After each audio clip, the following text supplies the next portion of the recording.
వాస్తవానికి ఇంతకుముందు క్రిస్మస్ అంటే చాలా చోట్లకి వెళ్ళి వాక్యం చెప్పి వచ్చేవాడిని. బాగుండేది. క్రిస్మస్ సీజన్ అంటే మాకు జేబులు నిండి ఎక్కడికెళ్తే అక్కడ డబ్బులు కూడా వాయించేవారు. కానీ ఒకటి అర్థమైంది ఏంటంటే మెసేజ్ వినడానికి ఎవడు ఉండడు. పాటలు అయిపోయి డాన్సులు అయిపోయాక రాత్రి 11ంటికి ఇస్తారు. 11:30కి ఒక్కొక్కసారి. ఇంకా ఆ టైంలో ఎవరంటే కొంచెం ముసలోళ్ళు ఉంటారు. ఒకసారి అందరూ వెళ్ళిపోయిన ఒక ఆవిడ వెళ్ళట్లేదంట. ఏమంటని నువ్వు నిలబడ్డది నాదే చేప, నువ్వు లెగితే నేను వెళ్ళిపోదామని అని కూర్చుంది అంటాడు. అలా కొంతమంది నా చేప ఉందని, నా చీర ఉందని ఉండేవాళ్ళు తప్ప ఇంకెవరు ఉండరు అక్కడ. అప్పుడు అర్థమైంది మనం డబ్బుల కోసం సేవకు రాలేదు కదా, ఎందుకు వచ్చింది గొడవ అని మానేసి. చాలా కాలం తర్వాత మళ్ళీ ఇవాళ సుధీర్ ఆహ్వానాన్ని బట్టి వచ్చారు. సుధీర్ అన్నాడు, పెద్ద అన్న ఏముండవు, పాటలు పాడి ప్రభువు స్తుతిస్తాము, ఆ తర్వాత మరి వాక్యం చెప్పాలి. క్రిస్మస్ అంటే క్రైస్ట్ ప్లస్ మాస్, క్రీస్తుని మాస్ ఆరాధించడం. ఒకవేళ ఎక్కడైనా మీకు బోర్ కనిపిస్తే నన్ను క్షమించండి. ఎక్కడైనా నేర్చుకోవాల్సిందంటే మాత్రం నేర్చుకోండి. ఏదైనా మన హృదయాల్లో ప్రభుని మరి జ్ఞాపకం చేసుకొని ప్రభు పట్ల మనకున్నటువంటి ఆరాధనా భావాన్ని పెంపొందించుకొని ప్రభుతో మనకున్న సంబంధాన్ని మరింత బలపరుచుకొని ప్రభు రాకడ కొరకు మనం మరింతగా సిద్ధపడడానికి ఇటువంటి కార్యక్రమాలు ఉపయుక్తం అవ్వాలనేటువంటిది నా యొక్క ఉద్దేశం. సరే, ఈ పూట లూకాసు వార్త 2:10 నుండి కొన్ని తలంపులు మీతో పంచుకోవాలని నేను ఆశపడుతున్నాను. లూకాసు వార్త 2:10. అయితే ఆ దూత భయపడకుడి, ఇదిగో ప్రజలందరికీ కలగబోవు మహా సంతోషకరమైన సువార్తమానము నేను మీకు తెలియచేయుచున్నాను. ఈ మాటలు మనం చదువుతూనే ఉంటాం, వింటూనే ఉంటాం. బాగా వచనం దావీదు పట్టణమందు నేడు రక్షకుడు మీ కొరకు పుట్టి ఉన్నాడు.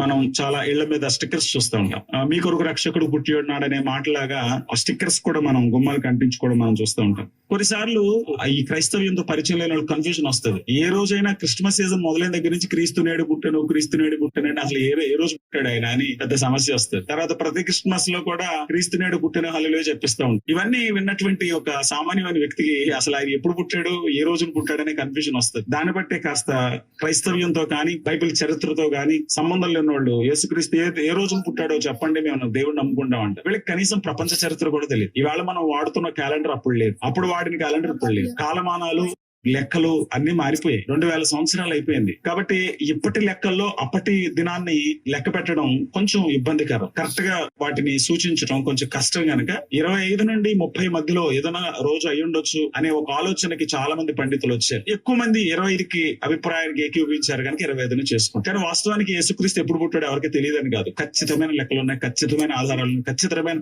చారిత్రకమైనటువంటి రుజువులు ఉన్నాయి. ఒకవేళ క్రైస్తవ్యమే అబద్ధమైతే ఈ లోకంలో ఉన్నటువంటి ప్రతి పుస్తకం కూడా అబద్ధమనే చెప్పాలి. కారణం క్రైస్తవ్యానికి ఉన్నన్ని మ్యానుస్క్రిప్ట్స్, ఎవిడెన్స్, పురావస్తు ఆధారాలు, లేకపోతే చారిత్రక ఆధారాలు, న్యూమస్టిక్స్ అంటారు, అంటే నాణ్యాలకు సంబంధమైనటువంటి ఆధారాలు, లేక రాజ చరిత్రకు సంబంధించిన ఆధారాలు, లేకపోతే ఈ వ్రాయబడినటువంటి శిలా శాసనాలకు సంబంధించిన ఆధారాలు, బైబిల్ కు ఉన్న ఆధారాలు ఈ ప్రపంచంలో ఏ పుస్తకానికి లేవు. ఎవరికైనా సరే అది నిరూపణకి సాధ్యమైన విషయం. చదువుకోవాలి, తెలుసుకోవాలనుకున్న వాళ్ళు ఎవరైనా సరే వాటిని ఆసక్తిగా పరిశీలించి తెలుసుకోవచ్చు. యేసుక్రీస్తు పుట్టడం ఎలా జరిగింది అనేటువంటి సందర్భంలో ఉన్న కొన్ని సత్యాల్ని మనం జ్ఞాపకం చేసుకుందాం. మనం గలతీ పత్రిక 4:4 మనం చూస్తాము, కాలము సంపూర్ణమైనప్పుడు. దేవుడు ఒక కాలాన్ని కొలిచి లేక ఒక కాలంలో తన కుమారుని పంపించాలని ఆయన ఆశపడ్డాడు. ఎందుకు యేసుక్రీస్తు ప్రభువారు ఆ కాలంలో, ఆ సమయంలో, ఆ సందర్భంలో జన్మించాడు, ఆ తర్వాత కాలంలో గాని ఆ ముందు కాలంలో గాని ఆయన ఎందుకు జన్మించలేదు అనే దానికి చాలా ఖచ్చితమైనటువంటి చారిత్రకమైనటువంటి సత్యాలు ఉన్నాయి. వాటిని ఈ పూట తెలుసుకునే ప్రయత్నం చేద్దాం. అయితే ఇక్కడ రాయబడినటువంటి మాటని మీకు ఒకసారి జ్ఞాపకం చేస్తాను. ఆ దూత భయపడకుడి, ఇదిగో ప్రజలందరికీ కలగబోవు మహా సంతోషకరమైన సువార్తమానము నేను మీకు తెలియచేయుచున్నాను అని అంటున్నాడు. దూత వచ్చి ఏమంటున్నాడంటే, ఇదిగో ప్రజలందరికీ కలగబోవు మహా సంతోషకరమైన సువార్తమానం మీకు తెలియజేస్తున్నానండి. దూత వచ్చి ఆ మాటలు ఎందుకు చెప్తున్నారు? అప్పటికున్నటువంటి వాళ్ళు అందరూ బాధల్లో ఉన్నారా? అంతే కదండి. రోగంతో ఉన్న వాడి దగ్గరికి వెళ్ళినప్పుడు మరి నీకు చక్కని వైద్యం దొరుకుతుంది అంటే వాడికి అది శుభవార్త. ఎవరైనా బాగా పేదరికంలో అప్పుల్లో కొట్టుమిట్టాడుతూ ఎలా ఈ అప్పుల నుంచి బయట అడగలమా అని ఆలోచిస్తున్న వాళ్ళ దగ్గరికి ఎవరైనా వెళ్ళి మీకు ప్రభుత్వం ఈ పథకాన్ని, ఈ లోన్ ఇస్తుంది అంటే వాళ్ళకి అది శుభవార్త. మరి ఏ శుభవార్తగా ఇది ఉన్నది? ఎందు నిమిత్తమై ఇది ప్రజలందరికీ అంటున్నాడు. అప్పటికి ప్రజలందరూ ఏదైనా దుఃఖంలో ఉన్నారా? ప్రజలందరూ ఏదైనా వేదంలో ఉన్నారా? ప్రజలందరూ ఈ గొడవ పక్కన పెడితే వాస్తవానికి ఈ మాట దూత వెళ్లి మాట్లాడింది ఇశ్రాయేల్ దేశంలో, ఆ బెత్లెహేం ప్రాంతంలో గొర్రెలు కాచుకుంటున్నటువంటి ఆ గొర్రెల కాపరుల దగ్గరికి వెళ్లి ఆ మాట మాట్లాడడం జరిగింది. వాస్తవానికి ఇశ్రాయేలీలు చాలా గొప్ప జనాంగంగా ఉన్నారు. వాళ్ళు దేవుని చేత ఏర్పాటు చేయబడ్డారు. వాళ్ళ ముందు ఎర్ర సముద్రం పాయలయ్యింది. వాళ్ళు అనేక ప్రాంతాల్లో వాళ్ళు తిరుగుతున్నప్పుడు వాళ్ళ గురించినటువంటి విషయాలు చుట్టుప్రక్కల దేశాలకు తెలిసినప్పుడు వాళ్ళు ఇశ్రాయేలుకి చాలా భయపడేవారు, ఎందుకంటే దేవుడు వారితో ఉన్నాడని. మీరు యెహోషువ గ్రంథంలో చూసినప్పుడు అక్కడ మరి రాహాబ్ అనేటువంటి ఆ వేశ్య ఇశ్రాయేల్ గురించి ఉన్నప్పుడు ఆమె చాలా భయానికి లోని. ఇశ్రాయేల్ దేశం నుంచి ఇద్దరు ఆ వేగు చూచేవారు వచ్చారనేసరికి వారిని మరి పిలిచి వారికి ఆతిథ్యం ఇచ్చి తప్పనిసరిగా వారికి దేవుడు ఆ దేశాన్ని ఇస్తాడనే నమ్మకాన్ని కనపరిచింది.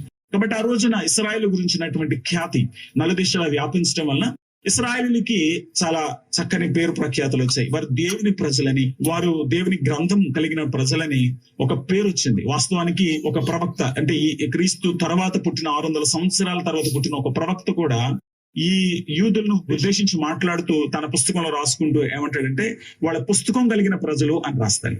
అంటే ఆ పుస్తకాలు అంటే వ్రాయబడిన లేఖనాలు ఇశ్రాయేలుకి గొప్ప ఖ్యాతిని తీసుకొచ్చాయి.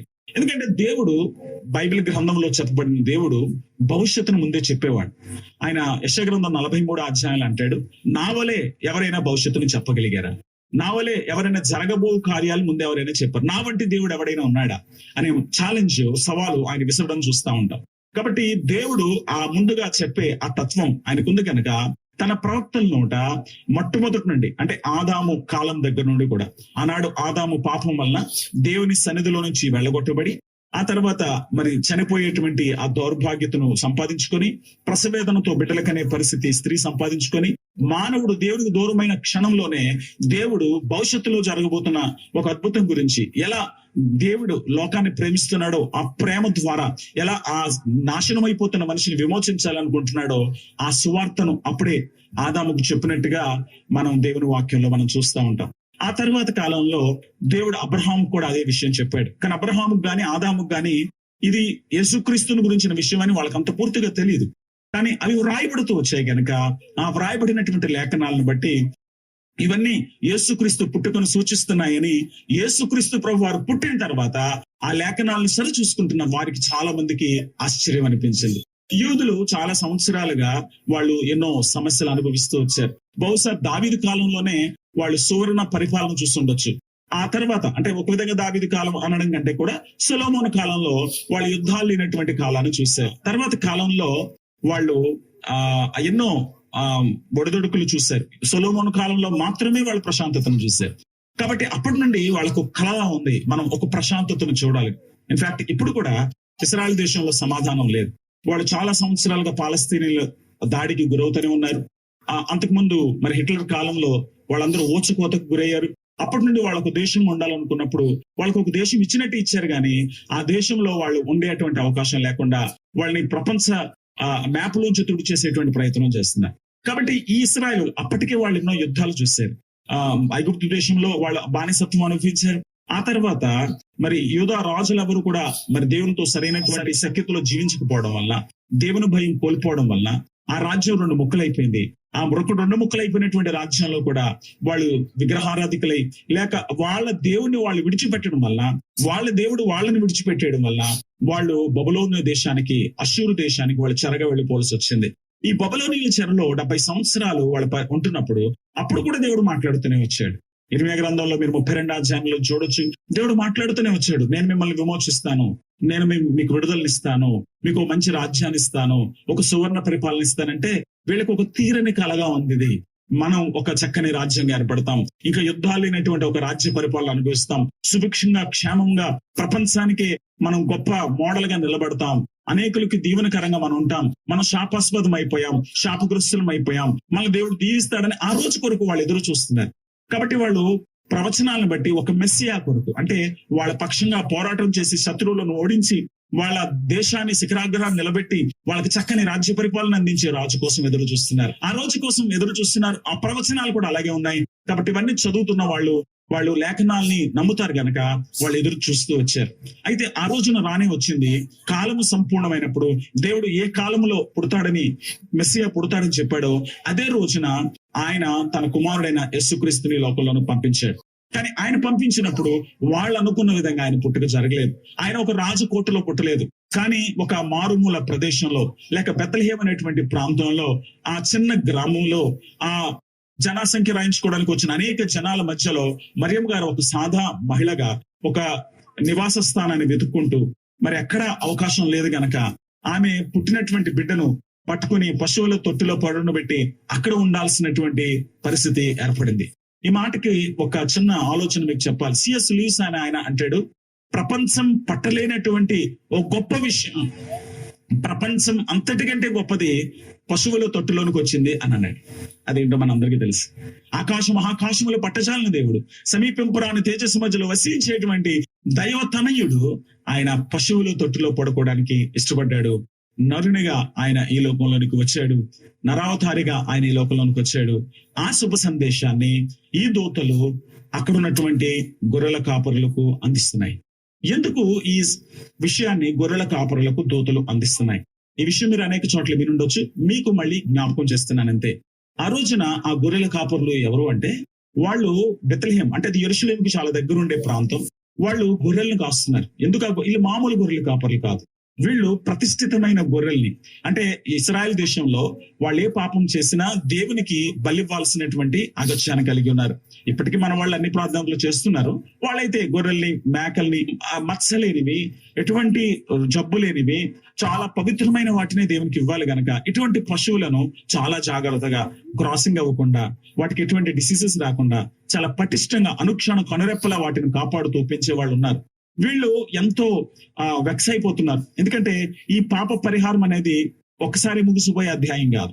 ఎప్పటికీ పాప పరిహారం చేస్తూనే ఉండాలి, దానికి తప్పినటువంటి పశువులు అందిస్తూనే ఉండాలి, పగలు రాత్రి వాటిని కంటికి రెప్పగా కాచుకోవాలి. ఏ చిన్న లోపం ఉన్నా దాన్ని తీసుకోరు కనుక దీని గురించినటువంటి ఈ పరిస్థితుల్లో ఉన్నారు. కాబట్టి వాళ్ళ దగ్గరికి వెళ్ళి అక్కడ ఆ దూత ప్రకటిస్తున్నాడు, ఇంకా మీరు ఈ పని చేయాల్సినటువంటి అవసరం లేదు, మీకు ఒక రక్షకుడు పుట్టి ఉన్నాడు. అయితే వారికి అది శుభవార్తే. వాళ్ళు ఇంకా గొర్రెలు కాయాల్సిన అవసరం లేదు, వాళ్ళు ఇంకా బలి ద్రవ్యాలని సమకూర్చాల్సిన అవసరం లేదు. కానీ ప్రజలందరికీ అనే మాట ఎందుకు అన్నాడు? అదే మనం ఆలోచించాల్సిన విషయం. అప్పటికి యూదా దేశం యుద్ధాల మధ్యన నలిగిపోతుందని చెప్పాను కదా. ఆ తర్వాత అంటే ఇంచుమించు వాళ్ళు చెరలో నుంచి బయటకు వచ్చిన కాలం నుండి, అంటే క్రీస్తు పూర్వం 538 నుండి కూడా వాళ్ళు ఎటువంటి సమాధానాన్ని అనుభవించలేదు. దాదాపు 400 సంవత్సరాలు వాళ్ళ చెరలో నుంచి బయటకు వచ్చిన తర్వాత కూడా వాళ్ళు ఎన్నో ఇబ్బందులకు గురయ్యారు. అనేకుల రాజ్య పరిపాలన కింద వాళ్ళు నలిగిపోతూ వచ్చారు. స్వతంత్రంగా జీవించలేని పరిస్థితులు వచ్చాయి. 160 BCకి వచ్చేసరికి యాంటియోకస్ ఎపిఫానస్ అనేటువంటి ఒక రాజు పరిపాలన చేయడం మొదలుపెట్టి అతడు ఇశ్రాయెల్ ని ఇనుప పాదంతో అణిచేశాడు. చాలా మందిని చంపేశాడు. గర్భవతులు ఉన్నటువంటి వాళ్ళ గర్భాలు చీల్చి ఆ పిండం బయటకి చంపేసేవాడు. చాలా మందిని చంపేశాడు. యూదుల్ని బ్రతకకుండా చేసేసాడు. సమాధానం లేకుండా చేసేసాడు. కాబట్టి ఆ సమయంలో, ఆ కాలంలోనే వాళ్ళు కొంతమంది ధైర్యం చేసుకుని ఒక యాజక సంతతికి సంబంధించినటువంటి వాళ్ళే, హష్మోనియన్ అనేటువంటి ఒక తెగవాళ్ళు, వాళ్ళు బయటకు వచ్చి యుద్ధం చేసి ఆ రాజ పరిపాలనలో నుండి ప్రజలకు విముక్తి కలగడానికి వాళ్ళు తెగువ చూపించి ముందుకు వచ్చారు. వాళ్ళు ఎంత బలంగా ప్రతిఘటించారంటే, వాళ్ళని ఎలా అనుకునేవారంటే వీళ్ళు ఇనప సుత్తు కొట్టినట్టుగా వీళ్ళు ఎంత చక్కగా ప్రతిఘటించగలిగారని వాళ్ళని మక్కబియ్యులు అని ప్రేమతో పిలుచుకునేవారు. వాళ్ళు పరిపాలన మొదలు పెట్టినప్పుడు ఒక 150 సంవత్సరాలు మాత్రమే ఇశ్రాయేలు క్షేమంగా ఉన్నారు. ఆ తర్వాత మళ్ళీ వాళ్ళు ఎన్నో రకాలైన ఇబ్బందులు, రోమిల పరిపాలనలో ఎన్నో అగచాట్లు పడ్డారు. గ్రీసు దేశస్తుల పరిపాలనలో, అటు బబులోనియల పరిపాలనలో, ఆ పారసీకుల పరిపాలనలో, ఇప్పుడు చూస్తే రోమిల పరిపాలనలో కూడా వాళ్ళకి సమాధానం లేకుండా అయిపోయింది. వాళ్ళ మీద భయంకరమైన పన్నులు వసూలు చేసేవారు. ఒక ఇశ్రాయేలీయుడు సంపాదించినటువంటి సంపాదనలో ఒకవేళ ఒక రోజుకి 1000 రూపాయలు కూలి అని అనుకుందాం, అందులో దాదాపుగా ఒక 400-500 రూపాయలు పన్నుల రూపంలో చెల్లించాల్సిన పరిస్థితి వచ్చేది. ఇవాళ ఉన్నట్టుగానే ఉంది. అన్ని వస్తువులు ఖరీదైపోయాయి. ప్రభుత్వం ఒక పీడలాగా తయారైపోయింది. ప్రజల సంక్షేమం చూడాల్సిన ప్రభుత్వం ప్రజలను పట్టుకుని పీడిస్తా ఉంది. అక్కడ ఉన్నటువంటి సైనికులు కూడా వాళ్ళని దోచుకుంటున్నారు. ఏమంటే వాళ్ళు రోడ్డు మీద వెళుతున్నారు అనుకోండి, వాడు ఎలా రారా మాకు ఈ పని చేసి పెట్టంటే చేసి పెట్టాల్సిందే. వాళ్ళు ఏం చేసినా, వాళ్ళు ఎటువంటి అఘాయిత్యాలు చేసినా ప్రశ్నించడానికి, ఎదురు తిరగడానికి కూడా లేదు. అంత కఠినంగా వాళ్ళు రోమీల పరిపాలనలో ఇశ్రాయేలు నలిగిపోతున్నారు. స్వాతంత్రం లేకుండా ఉన్నారు. చాలా రకాలైనటువంటి ఇబ్బందులు పడుతున్నారు. సంతోషం లేకుండా ఉన్నారు. ఆర్థికంగా నలిగిపోతున్నారు, భౌతికంగా నలిగిపోతున్నారు, మానసికంగా నలిగిపోతున్నారు, ఒక విధంగా ఆధ్యాత్మికంగా కూడా నలిగిపోతున్నారు. ఎందుకంటే 400 సంవత్సరాల నుంచి ప్రవక్త లేడు, వాళ్ళకి బోధించిన వాడు లేడు, దేవుని ప్రత్యక్షతలు లేవు, వాళ్ళకి ఎటువంటి ఉద్యోగం లేదు. కాబట్టి నిర్జీవంగా చీకటిలో మరణస్థాయిలో కూర్చుంటూ ఇంకా ఇశ్రాయేలు సంతతి ఇక వీళ్ళ సంగతి అయిపోయింది అనుకునేటువంటి దశలో దేవుడు తన కుమారుని ఈ లోకంలోకి పంపించాడు. ఆ సమయంలో యోహాను పుట్టాడు. యోహాను పుట్టినప్పుడే జకరియా ఓ చక్కని ప్రవచనం చెప్తాడు. ఇదిగో ఓ శిశువా, నువ్వు ముందు ఒక ఆయన పుట్టబోతున్నాడు, ఆయనకు ముందుగా నీకు మార్గం చూపించడానికి దేవుడు నేను పంపించాడు అని ఆ ప్రవచనం చెప్పినప్పుడే వాళ్ళు అలర్ట్ అయ్యారు. యోహాను వచ్చి మరి దేవుని రాజ్యం కొరకై ప్రజలను ఆయుత్తపరుస్తూ అందరి దృష్టిని ఆకర్షించడం, అందరినీ దేవుని వైపు ఆకర్షించడం మొదలు పెడితే అప్పుడే ఆ వర్తమానం వింటున్న ప్రజలకు కొత్త ఉద్యోగం వచ్చింది. దేవుని మాటలు వింటున్న వాళ్ళు సంతోషంగా అడవుల్లోకి కూడా వెళ్లి వాక్యం వింటూ మొదలు పెట్టారు. బాప్తిస్మిచ్చి యోహాను వెనకాల వెళ్తూ మొదలు పెట్టారు. కానీ యోహాను ఒక విషయం చెప్పాడు, నేను మెస్సియాను కాదు, నేను ఏలియాను కూడా కాదు, నేను మీరు అనుకుంటున్నటువంటి ఏ వ్యక్తిని కూడా కాదు, నేను మెస్సియాకు ముందు పంపించబడిన ఒక స్వరాన్ని మాత్రమే. నా వెనుక ఒక ఆయన వస్తున్నాడు, ఆయన ద్వారా మీకు విడుదల కలుగుతుందంటే 1000 కళ్ళతో ఎదురు చూస్తున్నారు. ఇన్నాళ్ళ నుంచి ఇదే కదా కోరుతున్నాం. ఇప్పుడు ఆ ప్రవక్త చెప్తున్నాడు, నిజమేనేమో నేను ఎదురు చూస్తా ఉంటే ఒక రోజున బాప్తిసం ఇస్తున్న సందర్భంలో యేసుక్రీస్తు బాప్తిసం పొందడానికి వస్తే అప్పుడు చెప్పాడు, ఇదిగో ఈయనే లోక పాపములు మోసుకొని పోతున్న దేవుని గొర్రెపిల్ల. వెంటనే వాళ్ళందరి దృష్టి ఆయన మీద పడింది. ఆ తర్వాత కొంతమంది ఆయన వెంబడించడం మొదలు పెట్టారు. ఆ తర్వాత ఆయన పరిచర్య, ఆయన తర్వాత ఆయన జీవితం, ఆయన ద్వారా దేవుడు చేసిన కార్యాలు, ఆయన మరణం, ఆయన పునరుద్ధానం, ఇవన్నీ మనకు తెలిసినటువంటి విషయాలు. కానీ ఆ రోజున రాజకీయంగా, మానసికంగా, శారీరకంగా నలిగిపోతున్న వారికి ఆయన గొప్ప శుభవార్తను ఇస్తూ ఉంటున్నాడు. ఇశ్రాయేలీయులు ఇటువంటి సువర్తమానము చాలా సంవత్సరాలుగా వాళ్ళు చూస్తూనే ఉన్నారు. వాళ్ళు నలిగిపోతున్న, ఇబ్బంది పడుతున్న ప్రతి సందర్భంలో దేవుడు వారి కొరకు విమోచకుని పంపించడం అనేది పరిపాటిగా వస్తూనే ఉంది. దేవుడు ఎప్పుడూ వాళ్ళని విడిచిపెట్టలేదు.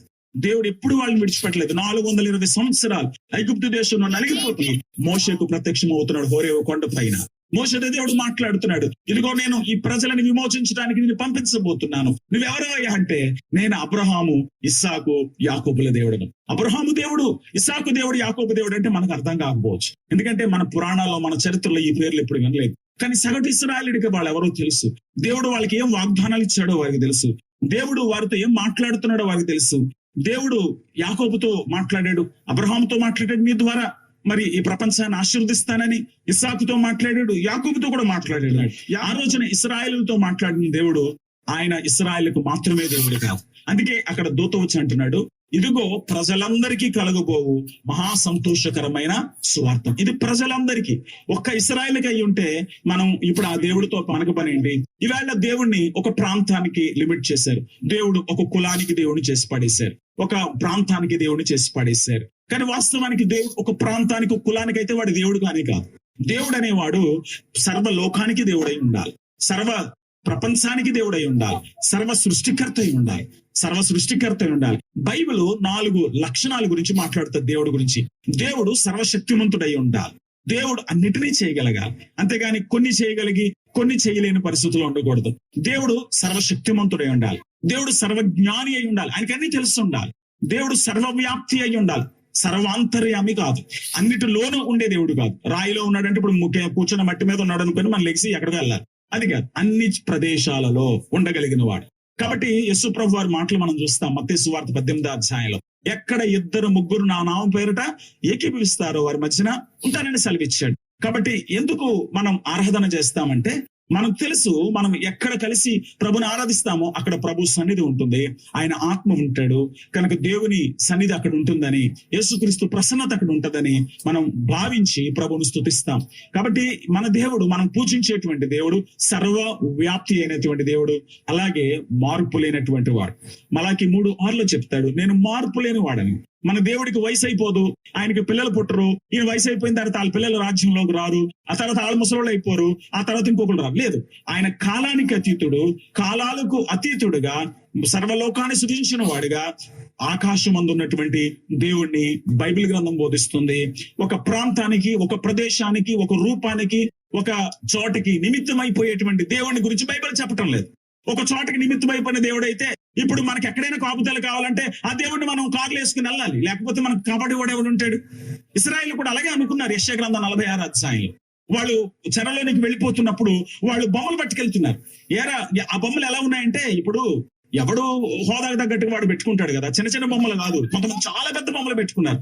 ఇప్పుడు అవి మోసుకెళ్ళటానికి ఒంటెలకు భారం అయిపోయి ఒంటెలు కూలిపోతున్నాయి. యెషయా గ్రంథం 46వ అధ్యాయంలో మీరు చదివితే పేరు కూలుచున్నది, నెబో కృంగుచున్నది అంటాడు. అలా మొయ్యలేక పడిపోతుంటే దేవుడు అపహాస్యం చేస్తున్నాడు. మీ దేవుళ్ళు మీరు మొయ్యలేకపోతున్నారా? మీరు మొయ్యలేక మీ ఒంటెలు పడిపోతున్నాయి. ఒరే, ఆ దేవుడు కదరా, నేను రా దేవుడినని ఇశ్రాయేలుతో దేవుడు మాట్లాడిన సందర్భాలు యెషయా గ్రంథంలో మనం చూస్తూ ఉంటాం. కాబట్టి దేవుడు వారితో మాట్లాడుతున్నాడు. మీరు మోయక్కర్లేదు, మిమ్మల్ని మోసే దేవుడును. మీరు చూడక్కర్లేదు, మిమ్మల్ని చూచే దేవుడును. మీరు పెట్టక్కర్లేదు, మీకు పెట్టేటువంటి దేవుడును. మీరు కాపాడక్కర్లేదు, మిమ్మల్ని కాపాడే దేవుడు అని చెప్పాడు. కానీ దేవుడి గురించి ఇశ్రాయేలుకి చాలా తప్పుడు ఆలోచనలు రావడానికి కారణం వాళ్ళ లేఖనాలను చూడడం మానేసి చుట్టూ ఉన్నటువంటి మనుషులను చూడడం మొదలు పెట్టారు. వాళ్ళ చుట్టూ ఉన్న కనాను దేశీయులకు ఉన్నటువంటి దేవుళ్లకు వాళ్ళు పరిచర్య చేయాలి. ఆ చుట్టూ ఉన్న కనానీయుల దేవుళ్ళకి వారు తీసుకెళ్లి స్నానాలు చేయించాలి. చుట్టూ ఉన్న కనాని దేవులకి వాళ్ళు భద్రతను కల్పించాలి. మనం చూస్తాం మొదటి సమూయేలు గ్రంథంలో అక్కడ ఒక దేవతన విగ్రహంలో, దాగోను దేవత విగ్రహం ఉన్న స్థానంలో ఇశ్రాయేలు చేతిలో చిక్కిన మందసాన్ని వాళ్ళు పెట్టడం చూస్తాం. కాబట్టి వాళ్ళు ఆ విధంగా మరి ఆ బొమ్మలను పూజిస్తున్నటువంటి వాళ్ళను చూసి ఇశ్రాయేలు ఆ దారి తప్పుతా ఉంటే మరి దేవుడు చాలా బాధపడి వీళ్ళకి ఎలాగైనా బుద్ధి చెప్పాలని వాళ్ళను చాలా సార్లు విడిచిపెట్టడం జరిగింది. మమ్మల్ని నడిపించిన ఒక సేవకుడు అనేవాడు, బాధపడితే గాని బోధపడదని. చాలా మందికి అన్ని బాగున్నప్పుడు దేవుడు గుర్తుకు రాడు. అందుకే క్రైస్తవులు కూడా సాక్ష్యాలు వింటున్నప్పుడు, ఏమయ్యా నువ్వు దేవుడి గురించి చెప్తావు అంటే వాళ్ళు అంటారు, మేము దేవుడు నమ్ముకున్నామండి. ఎలా నమ్ముకున్నామంటే, నాకేమో అప్పుడు జబ్బు చేసిందండి, నాకేమో అప్పుడు ఆర్థిక ఇబ్బందులు వచ్చాయండి, నాకేమో అప్పుడేమో పరిస్థితులు బాగాలేదండి, యేసుప్రభువుని నమ్ముకున్నాక అంత బాగుందండి అని. అవండి, నిజంగానే మనిషికి బాధపడకపోతే దేవుడు ఎవరో అర్థం కాదండి.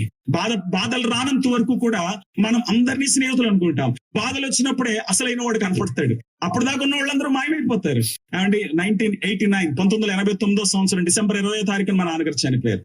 మా నాన్నగారు చనిపోక ముందు మేము అనుభవించినటువంటి రాజభోగం, మా నాన్నగారు చనిపోయిన తర్వాత మమ్మల్ని మనుషులు దూరం చేయడం విధానం చూసినప్పుడు అప్పుడు అర్థమైంది, మనుషులు విలువేంటి అర్థమైంది. మా ఇంటి చుట్టూ తిరిగినటువంటి వాళ్ళు కనపడడం మానేశారు. మా చుట్టూ తిరిగి మాట్లాడిన వాళ్ళు మమ్మల్ని పట్టించుకోవడం మానేశారు. అవండి, మనుషుల విలువ మనకు బాధలు వచ్చినప్పుడు తెలుస్తుంది. బాధలు రానంత వరకు మనుషుల విలువ మనకి తెలియదు. చాలా మంది కంట డబ్బులు పోయాక డబ్బుల విలువ తెలుస్తుంది అంట. అవండి, అది చాలా దౌర్భాగ్యం. ఇశ్రాయేలుకి అన్ని దెబ్బలు తిన్నా, చెరలోకి వెళ్ళినా వాళ్ళకి దేవుని విలువ తెలియలేదు. కానీ మన దేవుడు ఎటువంటి దేవుడు అని యోహాను సువార్త 3:16 చెబుతుంది. దేవుడు లోకమునెంతో ప్రేమించారు. మనుషులు తను తెలుసుకోలేకపోతున్నారు. ఇశ్రాయేలీలు అన్ని సంవత్సరాలు తన కార్యాలు చూసిన, ఎర్ర సముద్రం పాయలవడం చూశారు, ఎలాగ దేవుడు వాళ్ళని విడిపించాడో చూశారు, ఆకాశం మన్నా కురవడం చూశారు, వాళ్ళు నడిపించడం, అన్ని అద్భుతాలు చూసిన వాళ్ళు దేవుణ్ణి మర్చిపోయారు, దేవుణ్ణి విడిచిపెట్టారు. దేవుణ్ణి తీసుకువెళ్లి మనం కీర్తన గ్రంథంలో చూస్తాం, గడ్డి మేసేటువంటి ఎద్దు రూపానికి మార్చేశారండి. దేవుడు గడ్డి మేసే ఎద్దు రూపమా? వీళ్ళకి ఆలోచన ఉండట్లేదా? సరే, ఆ ఎద్దుల వెనకాల వెళ్ళండి. దేవుడు వాళ్ళని విడిచిపెడితే వారు అగచాట్లు పాలైన తర్వాత దేవుడు తెలుసుకోవడం మొదలు పెట్టారు. కానీ ఇది చాలా పొరపాటు. ఇంగ్లీష్ లో ఒక మాట ఉంటది, fool learns from his own mistakes, wise man learns from others mistakes అని. తెలివైనోడు ఇంకొకటి దెబ్బతింటామంటే చూసి, ఈ దారిలో మనం వెళ్తే ఇలా ఉంటే మనం దెబ్బతింటాం అనమాట అని మార్చుకుంటాడంట. కానీ తెలివిలేనోడు తన దెబ్బతినేదాకా నేర్చుకోడండి. ఏమండి, అటువంటి బుద్ధి లేని సమాజంలో ఇటువంటి బుద్ధి లేని వాళ్ళు బాధలు పడితే గానీ కుదరదని విడిచిపెట్టేయచ్చు. ఎవరైనా పిల్లలు అల్లరి చేస్తున్నారు అనుకోండి, ఇప్పుడు తల్లిదండ్రులు ఏం చేస్తారు, 4 దంతారు, ఏంట్రా మాట్లాడుతున్నామని కదా. కొంతమంది కొట్టించుకున్న తర్వాత కానీ వాళ్ళకి తెలియదు. భయంతో మనం వాళ్ళని లొంగ తీసుకునే ట్రై చేస్తాం. వాడు వినలేదు అనుకోండి, వాడి కర్మ నీ కర్మను సావని వదిలేస్తాం. కానీ అలా దేవుడు చేయలేదట. స్త్రీ అయినా తన గర్భమున పుట్టిన మరుచునేమో, కానీ మన దేవుడు మర్చిపోలేదు. మనుషులను వెతుక్కుంటూ మనుషులను రక్షించాలని, మనుషులను తన దగ్గర తెచ్చుకోవాలని చిరాకు పడి దూరమై కనపడుతున్నటువంటి ప్రతి పుట్టను, చెట్టును, ప్రతి రాయిని, రప్పని కనపట్టి అన్నిటికీ దైవత్వం, ఆఖరికి మనిషిని కూడా దేవుడుగా చేసేసుకుని మనుషులకి, ఇది దేవుడు కాదరా, దేవుడు అనేవాడు ఇలా ఉంటాడు, సమీపింపరాని తేజస్సులో ఉంటాడు, దేవుడు అనేటువంటి వాడిని ఒక రూపానికి తీసుకురాలేదు, దేవుడు అనేవాడిని నువ్వు మోయక్కర్లేదు, దేవుడు అనేవాడు నిన్ను ప్రేమిస్తాడు, దేవుడు వాడిని రక్షించేవాడు, దేవుడు ఎవరో మనుషులకు పరిచయం చేయడానికి దైవ వెలుగుగా యేసు ప్రభు ఈ లోకంలోనికి రావటం జరిగింది. కాబట్టి అందుకే ఆ రోజున దూతొచ్చి అంటుంది, ఇశ్రాయేలులారా, మీరు శ్రమలు పడ్డారు, మీరు ఇబ్బందులు పడ్డారు, మిమ్మల్ని విమోచించడానికి మాత్రమే రావటం లేదు, ఆయన మెస్సియాగా మాత్రమే రావటం లేదు, పరిపాలించడానికి మాత్రమే రావట్లేదు, ఇదిగో ప్రజలందరినీ రక్షించడానికి, ఆయనకు కుల మత భేదం లేదు, ఎటువంటి తారతమ్యం లేదు. ఆయన దగ్గరకు వచ్చిన వారందరినీ, ఆయన దగ్గరికి చేరేటువంటి వాళ్ళందరినీ రక్షించేవాడు. ఆయన్ని మీరు రక్షించాల్సిన అవసరం లేదు. అందరి కొరకు ప్రాణం పెట్టడానికి వస్తున్నారు, మీరు ఆయన కోసం ప్రాణాలు పెట్టక్కర్లేదు. ఇవాళ దేవుడి పేరున ప్రాణాలు తీసి దేవుడి కోసం ప్రాణాలు ఇస్తున్నాం అనుకునేటువంటి వాళ్ళ మధ్యలో నేనే ప్రాణం పెడుతున్నాను, నేనే వెతుక్కుంటూ వచ్చాను అన్నాడు. అందుకే యేసుప్రభు వారు ఈ లోకంలో ఆయన మాట్లాడుతున్నప్పుడు ఒక కథ చెప్పాడు. మీకు తెలుసు కదా ఈ కథ. ఒక ఆయనకంటే 100 గొర్రెలు ఉన్నాయంట. ఆయన చెప్పాడు ఆ 100 గొర్రెల్లో ఒక గొర్రె తప్పిపోతే ఈయన ఏం చేస్తున్నాడు అంటే 99 గొర్రెల్ని చక్కగా ఒక చోట ప్రొడక్షన్ లో ఉంచి ఆయన ఆ ఒక్క గొర్రె కోసం ఊరి విడిచిపెట్టి వెళ్తున్నారు. ఆ చుట్టూ ఉన్న వాళ్ళు అడిగారంట, ఎక్కడికి వెళ్తున్నావయ్యా, ఈ గొర్రెలు ఉన్నాయి కదా, ఎక్కడికి వెళ్ళిపోతున్నావు అంటే, అలా కాదు, ఒక గొర్రె వెళ్ళిపోయింది, ఆ గొర్రె ఎక్కడికి వెళ్ళిందో చూడాలి. ఎక్కడికి వెళ్ళి ఉంటుందా, ఏటో తప్పుగా ఉంటది, ఏ జంతువు తినేసి ఉంటది, ఎక్కడికైనా వెతుకుతావు. ఏమండి, ఒక పిల్లడు తప్పిపోయాడంటే వెతకలేం మనకి కదా. ఏమండి, ఆ ఫోన్ లేదనుకోండి, వాడికి అడ్రస్ తెలియదు అనుకోండి, వాడిని వెతకడం చాలా కష్టం. గొర్రెని ఎలా వెతుకుతాం? గొర్రె ఎవరితో మాట్లాడుతుంది, ఎక్కడికి వెళ్తుంది, ఏమరుస్తుంది? అసలు అక్కడ అడవిలో ఉండేటువంటి ఆ రోజుల్లో ఇశ్రాయేల్ దేశంలో సింహాల బెడద ఎక్కువ ఉండేది. కాబట్టి ఏ సింహం అయినా చక్కగా అది ఐస్ క్రీమ్ తిన్నట్టుగా తినేస్తుంది కదా.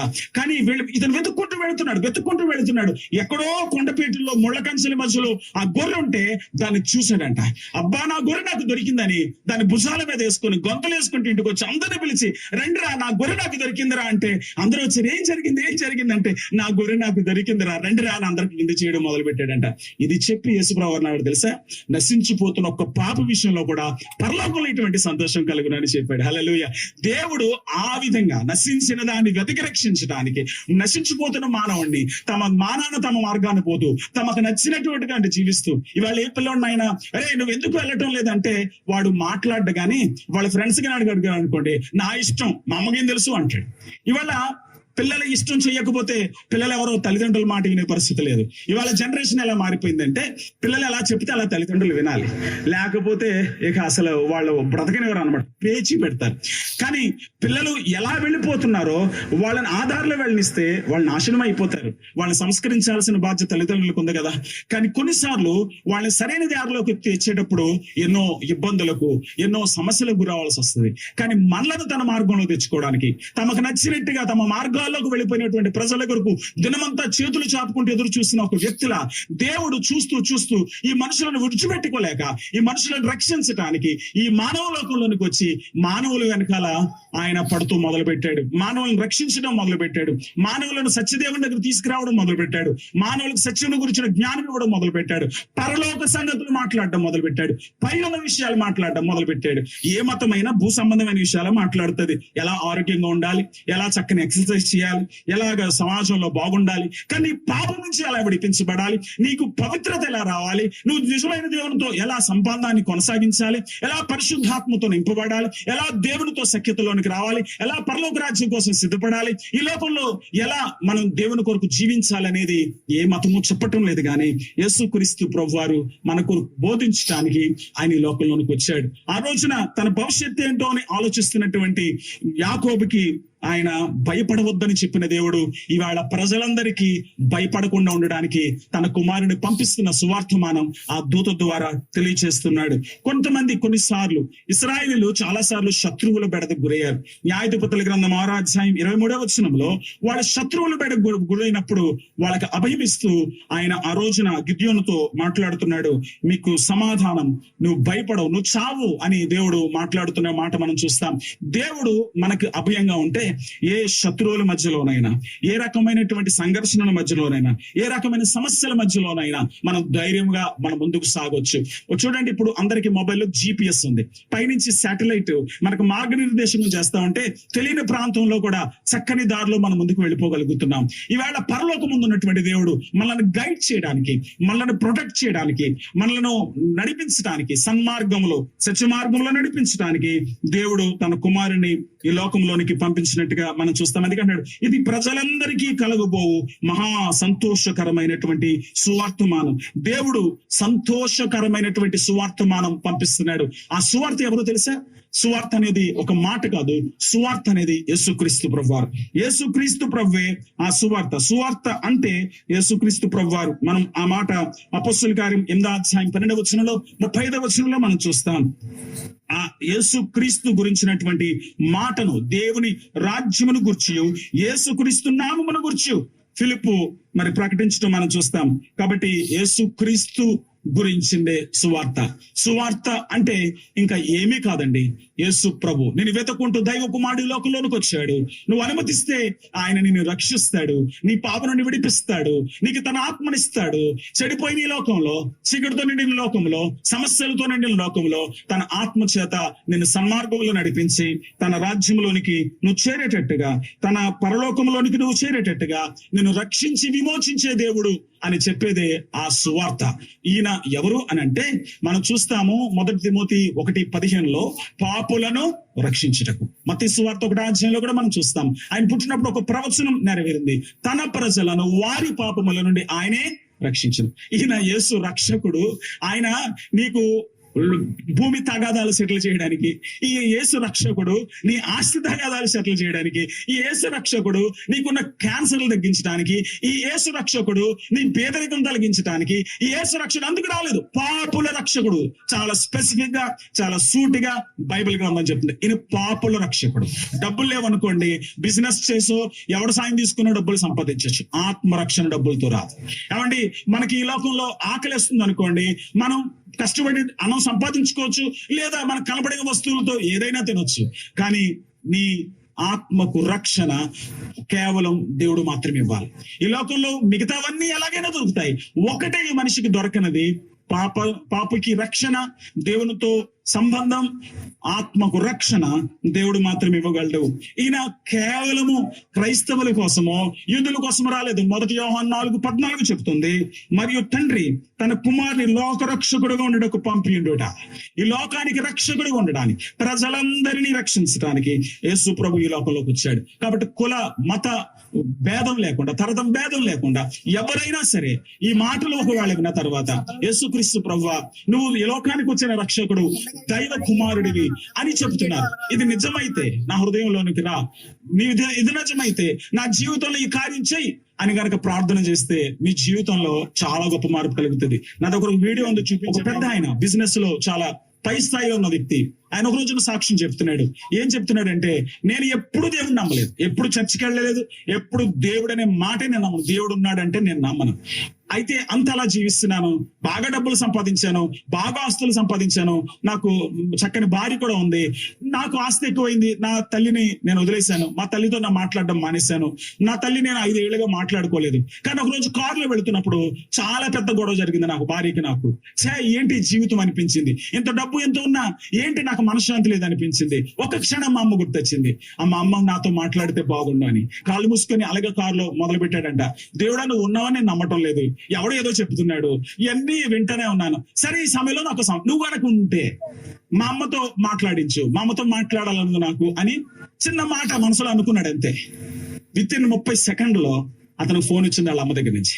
ఆ ఫోన్ చూడగానే అదిరిపోయాడు. ఏంటి మా అమ్మ ఫోన్ చేస్తుంది ఏంటని చూశాడు, ఒళ్ళు జలధరించేసింది. ఆ ఫోన్ ఎత్తాడు. ఫోన్ ఎత్తితే అవతల వాళ్ళ అమ్మ ఏడుస్తుందంట. అమ్మ ఎందుకు ఏడుస్తున్నావు అంటే, ఏరా నీతో మాట్లాడాలనిపించింది, నువ్వేదో బాధలో ఉన్నావు అనిపించదు, అందుకే ఫోన్ చేశాను అంది. ఈయనకి ఒక్కసారి కరెంట్ షాక్ కొట్టినట్టు అయిపోయింది. ఏంటి నేను ఇలా అనుకున్నాను లేదో, ఇలా వెంటనే జరిగిపోయింది. నన్ను ఒక ఆయన చూస్తున్నాడు అనమాట, దేవుడు ఉన్నాడనమాట.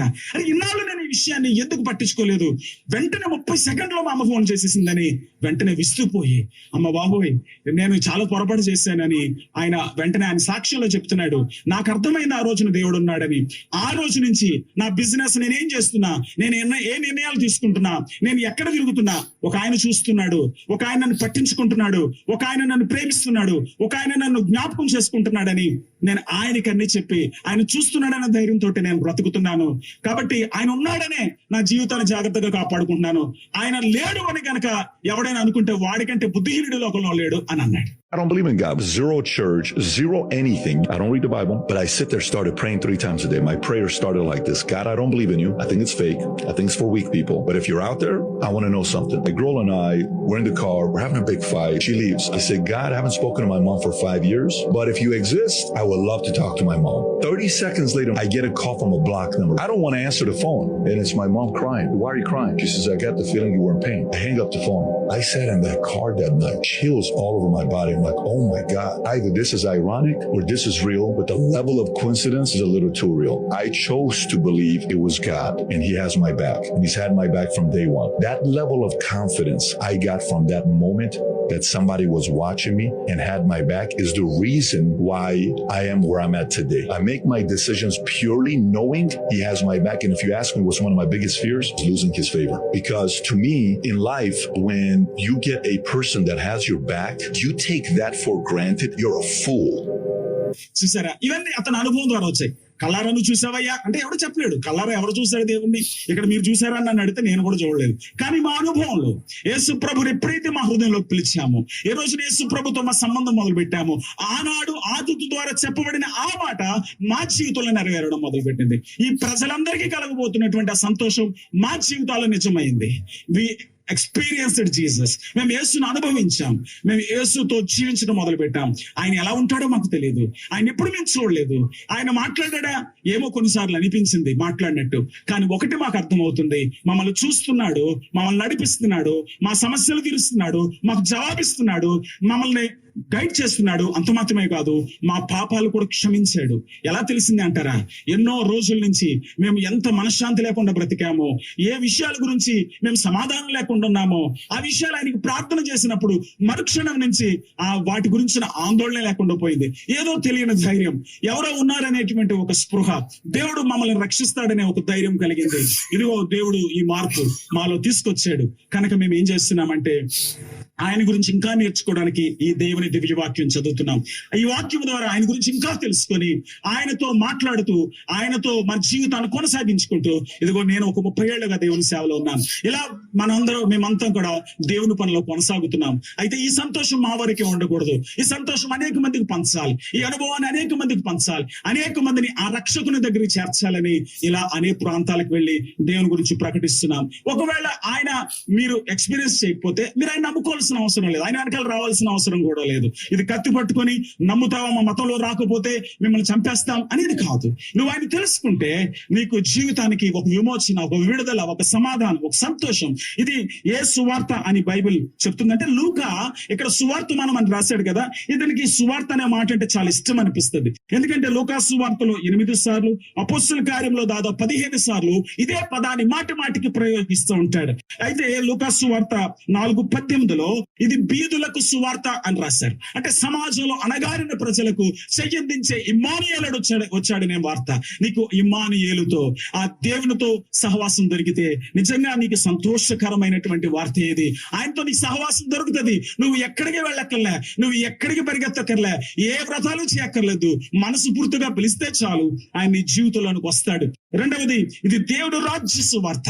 మనకు ఒక రాజ్యం ఉంది, ఒక రాజు ఉన్నాడు, చక్కని పరిపాలన అందించిపోతున్నాడు, ఒక చక్కని భవిష్యత్తు ఇవ్వబోతున్నాడు. మనల్ని పీడిస్తూ, మనల్ని లాక్కుంటూ, మనల్ని దోచుకుంటూ, మన జీవితాన్ని అంధకారమయం చేస్తున్న ఈ భయంకరమైనటువంటి మనుషుల మధ్యలో మనకి సత్య సంబంధమైన రాజ్యాన్ని ఇచ్చి మన జీవితాన్ని సంతోషంగా, సుభిక్షంగా చేసి ఒక రాజ్య పరిపాలన అందించబోతున్న ఒక రాజు ఈ లోకంలోనికి నరుడిగా వచ్చి మన కొరకై పాప పరిహారం చేసి తిరిగి లేచి మళ్ళీ రాబోతున్నాడు అనేటువంటి సువార్త ఇది. అలాగే ఇది విడుదల సువార్త.